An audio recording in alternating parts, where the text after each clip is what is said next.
अस्सलामुअलैकुम दोस्तों, मैं हूं राव कमर रिजवान और आप देख रहे हैं मेरा यूट्यूब चैनल। दोस्तों, आज की कहानी हुमैरा की है, जो बचपन में माँ बाप के साय से महरूम हो जाती है और अपने मामू के पास रहने लगती है। उसका कज़न अनवर, जो कि पागल होता है, उसकी देखभाल करने लगती है क्योंकि उसकी भी माँ का इंतकाल हो गया था और वो सौतेली माँ के मजालिम की वजह से पागल हो गया था। फिर हुमैरा अपने कज़न का ख्याल रखने लगती है और वो ठीक होने लगता है। इसी दौरान ये दोनों एक दूसरे से मोहब्बत करने लगते हैं। क्या ये मोहब्बत उसके पागलपन को दूर कर पाएगी? क्या ये मोहब्बत बदल पाएगी शादी में? एक पागल दूल्हे की शादी की पहली रात कैसी थी, ये सब आपको बताएंगे हम आज की वीडियो में। लिहाजा आज के इस वीडियो को आखिर तक लाजमी देखिएगा। अगर आपने अभी तक मेरा चैनल सब्सक्राइब नहीं किया तो अभी सब्सक्राइब कर लें, साथ में बेल नोटिफिकेशन को भी ऑन कर लें ताकि लेटेस्ट अपलोड होने वाली वीडियोस आप तक बर वक्त पहुंचती रहें। तो चलिए दोस्तों, शुरू करते हैं अपनी आज की कहानी। मामू की पहली बीवी वफात पा चुकी थी, लेकिन एक बेटा अपनी निशानी छोड़ गई थी जो अब पागल था और घर भर के लिए एक मसला बना हुआ था। वो घर में सबको तंग करता था, तभी उसको अलग थलग एक कमरे में बंद रखा जाता था, मगर उसे कैद रखने से भी काम नहीं चलता था।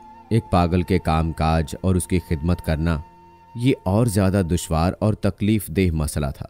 अनवर में ना तो किसी को दिलचस्पी थी और ना ही घर का कोई फर्द, हत्ता के नौकर तक उसके कामों को सरअंजाम देना चाहते थे। जब मैं मामू के घर आई तो ये दुश्वार और पुरखतर काम मेरे सुपुर्द कर दिए गए। बचपन से माँ की महरूमी के सबब मुझको अनवर से हमदर्दी हो गई। उसकी माँ ना थी और माँ के प्यार की प्यास ने उसको पागल कर दिया था, जबकि मेरे तो माँ और बाप दोनों ही नहीं थे। अनवर आधा यतीम था और मैं पूरी। अल्लाह ताला ने फिर भी मुझ पर करम किया। इब्तिदा में नानी के प्यार ने मुझे मतवाजन रखा था, वरना ममता की प्यास से खुदा जाने मेरा क्या हशर होता। शायद अनवर की तरह मेरी शख्सियत भी टुकड़े होकर रह जाती।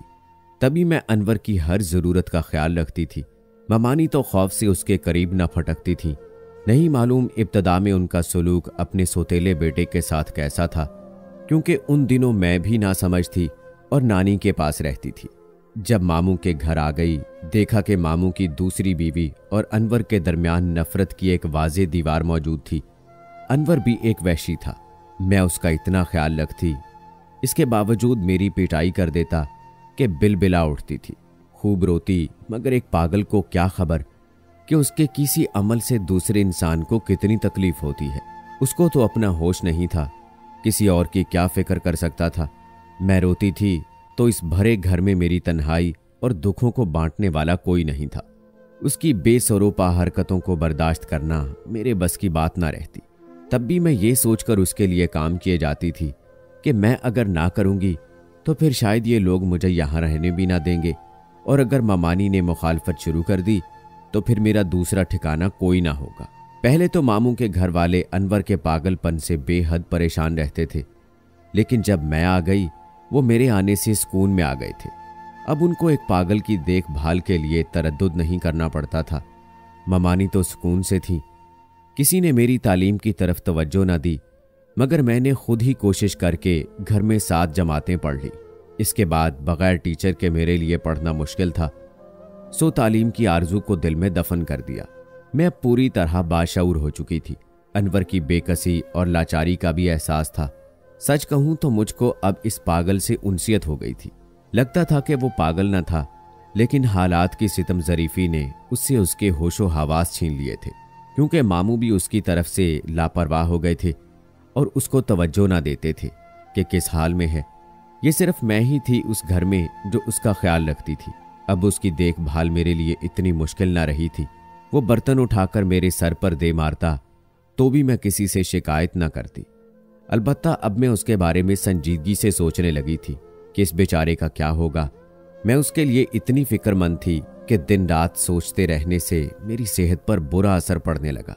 आखिर मामू जान के पूछने पर मैं एक दिन रो दी। मैंने कहा, कुछ भी हो, अनवर आपका बेटा है। आपने क्यों इसको दिमागी अमराज के अस्पताल में नहीं रखा है? एक बार तो उसे डॉक्टर को दिखाइए, हो सकता है इलाज से ठीक हो जाए। मेरे कहने का मामू पर काफ़ी असर हुआ। उन्होंने बेटे को अस्पताल में दाखिल करा दिया। इलाज होता रहा। 2 साल मुसलसल इलाज किया गया, तो इलाज से अनवर पर काफ़ी अच्छा असर हुआ। अब उसको दौरे वक्फे से पड़ते थे, ज़्यादातर नॉर्मल रहता था, ताहम ज़्यादा बातचीत ना करता, अक्सर खामोश ही रहता, अलबत्ता मुझसे बातें कर लिया करता।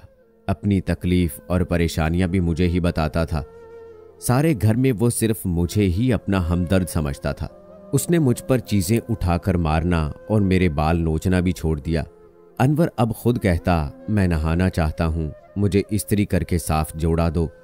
वो पहले से ज़्यादा साफ सुथरा रहने लगा था, अपनी सफाई भी खुद करने लगा।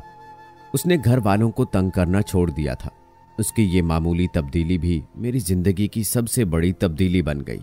मैं अब भी उसकी खिदमत करती थी, बल्कि पहले से ज़्यादा, क्योंकि उसको मेरे खलूस और ख़िदमत का एहसास होने लगा था।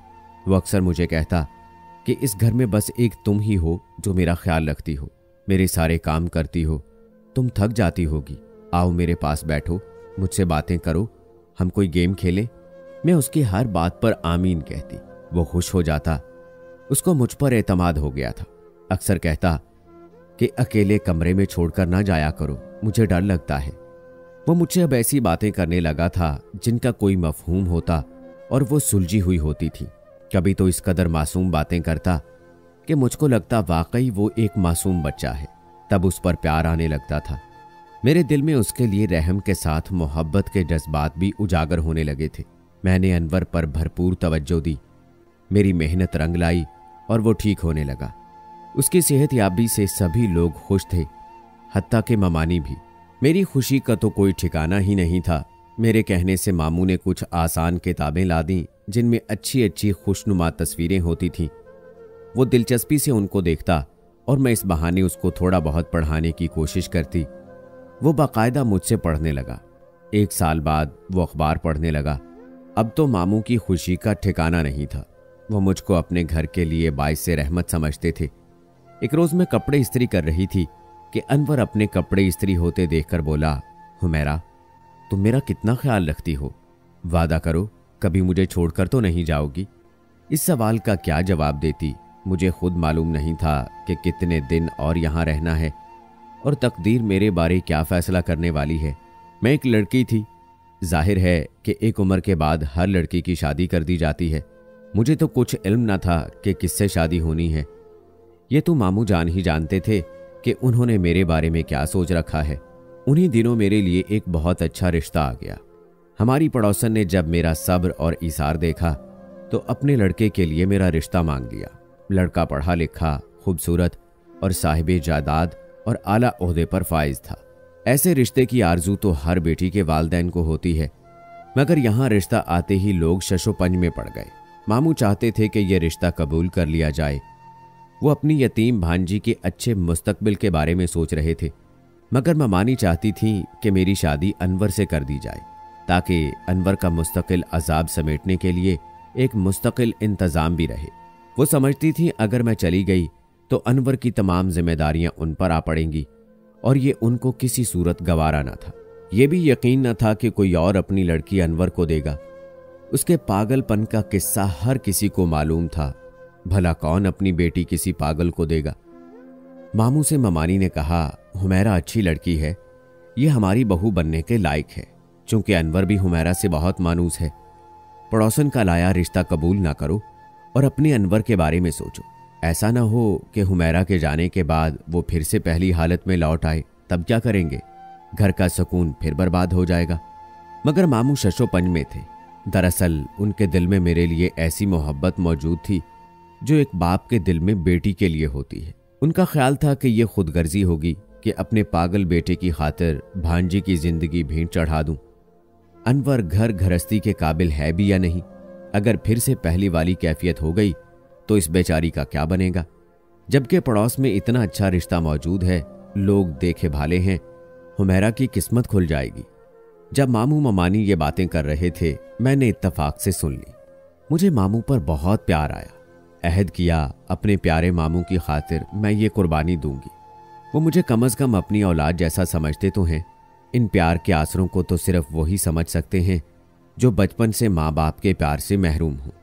उधर ममानी खुल्लम खुल्ला सुनाने लगी कि मेरी शादी अनवर से ही होनी चाहिए क्योंकि वो मुझसे मानूस है, मेरे चले जाने से वो फिर से बीमार पड़ सकता है। ये एक इंसानी जिंदगी का सवाल था। मुमकिन था कि मेरे बगैर सदमे की वजह से वो फिर से पागलपन की कैफियत में लौट जाता, और मैं नहीं चाहती थी।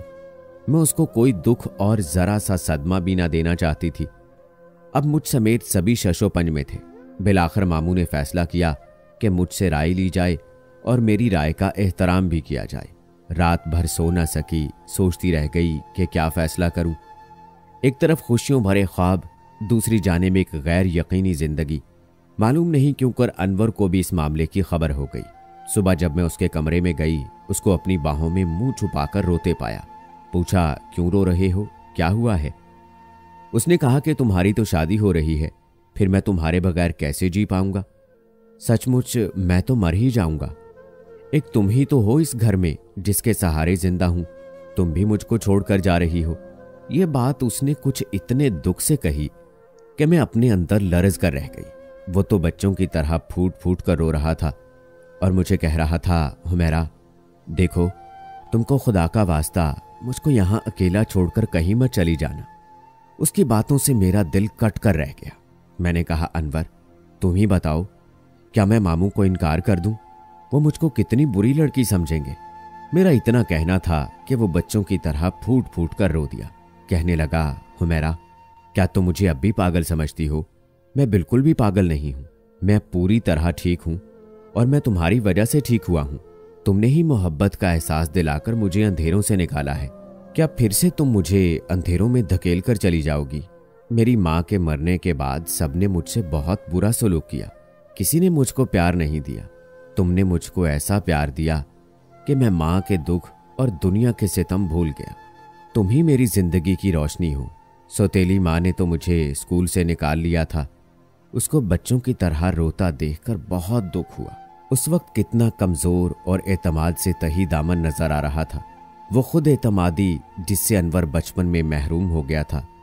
इतनी मेहनत से मैंने उसमें पैदा की थी, वो अब फिर उससे महरूम हो रहा था। तभी मैंने अपनी जिंदगी का एक बहुत बड़ा फैसला कर लिया, ये कि मैं अनवर को छोड़कर कभी भी कहीं नहीं जाऊंगी। सभी कहते थे कि मेरा ये फैसला गलत है, हत्ता के मामू जान भी, मगर मैंने सही समझकर अनवर से शादी करने की हामी भर ली थी। अनवर इस फैसले से बहुत खुश था। जब उसको दुल्हा बनाया जा रहा था, वो बच्चों की तरह खिलखिलाकर हंस रहा था और लड़कियों की तरह शर्मा रहा था। लोग हैरान थे कि मैंने एक ऐसे शख्स से शादी करना कबूल किया था जो अरसा तक पागल कहलाता रहा था, मगर मुझको किसी की परवाह न थी। मुस्तकबिल के बारे में सोचा और ना औलाद के बारे में सोचा, तो बस अनवर के लिए यही सोचा कि वो खुश रहे और जितना नॉर्मल हो गया है वैसा ही रहे। मैं जानती थी कि वो पैदाइशी पागल नहीं था, उसको हालात ने पागल बना दिया था, क्योंकि वो बहुत ज्यादा हसास था। उसको घर वालों ने हर कदम पर नजरअंदाज किया तो वो तन्हाई का शिकार हो गया। वो बचपन से सौतेली माँ के हाथों में चला गया, जिसने उसकी मासूम शख्सियत को कुचल कर रख दिया। मुझे यकीन था मेरा प्यार पाकर वो बिल्कुल नॉर्मल और ठीक हो जाएगा। जब शादी की पहली रात थी तो मैं सजी संवरी दुल्हन बनी अपने दुल्हे का इंतजार कर रही थी और इन्हीं खूबसूरत लम्हात को याद कर रही थी जिन ख्यालों में हर लड़की खो जाती है। फिर रात 11 बजे के करीब दरवाज़ा खुला और शेरवानी में मलबूस अनवर मुस्कुराते चेहरे से दाखिल हुआ। मेरे दिल की धड़कन बहुत तेज थी। ऐसे लग रहा था कि दिल सीने से बाहर आ जाएगा, क्योंकि ये लम्हात होते ही ऐसे हैं। वो आकर मेरे पास बैठ गया, हक महर दिया और मुंह दिखाई में अंगूठी पहनाई। जब घूंघट उठाया तो मैं शर्मा गई। अगले ही लम्हे उसने मुझे अपनी बाहों में भर लिया। मैंने शर्म से आंखें बंद कर ली और मैं जिंदगी के उन खूबसूरत लम्हात को जहन में कैद करने लगी। लेकिन तभी ये सारे जज्बात गारत हो गए, क्योंकि अनवर ने कुछ ऐसी बातें शुरू कर दी कि मैं डर गई। कहीं अनवर को दौरा तो नहीं पड़ने वाला। मैंने झटक कर खुद को अनवर से अलग किया। फिर वो खिलखिलाकर हंसा और कहने लगा, मजाक कर रहा था। मेरी तो सांस ही अटक गई थी। मैंने उसे प्यार से मारा और गले लग गई। और यूं पहली रात से हमारी इस नई जिंदगी का आगाज बहुत खूबसूरत हुआ। हमने 25 साल शादी के बाद इकट्ठे गुजारे और सुख और चैन की जिंदगी जीते रहे। किसी दिन भी उसने अपने किसी अमल से जाहिर ना किया कि वो पागल है या पागल रहा था। मेरे साथ उसका दोस्ताना और प्यार भरा सलूक रहता था। मैं भी खुश थी, कि खुदा ने मेरी कुर्बानी को रायगा जाने नहीं दिया था। लोगों को हम पर उंगली उठाने का मौका भी नहीं मिला। अगर दुख था तो बस एक ये कि मैं मां ना बन सकी, मगर इसमें किसी का कसूर ना था, क्योंकि इस दुनिया में बहुत से शादीशुदा जोड़े तंदुरुस्त होने के बावजूद औलाद की नेमत से महरूम होते हैं। तो ये अल्लाह ताला की मर्जी कि जिसको चाहे ये नेमत अता करे। बाज़ चीज़ों पर इंसान का बस नहीं होता। 25 साल हमने चैनो सुकून के बसर कर लिए। अचानक एक रोज़ मेरी जिंदगी में भौचाल आ गया। सोच भी न सकती थी कि मुद्दत बाद मेरे खालाजाद शहजाद का हमारे घर में घड़ी भर को आ जाना मेरी अज़दवाजी जिंदगी में तूफान बर्पा कर देगा। शहजाद मेरे लिए सगे भाइयों जैसा था। मुद्दत बाद बैरून मुल्क से मामू ममानी से मिलने चला आया। वो बहुत खुश मिजाज था। उसकी आदत हंसने हंसाने की थी। बातों बातों में न जाने क्या कह गया कि मुझको बेख्तियार हंसी आ गई। बस मेरा हंस देना गजब हो गया। कोई सोच भी न सकता था कि ऐसा हो जाएगा। मुद्दत बाद अनवर को फिर से पागलपन का दौरा पड़ गया। उसने तोड़ फोड़ शुरू कर दी। चीज़ों को उठाकर हर किसी को मारना शुरू कर दिया। चिल्लाने और धाड़ने लगा।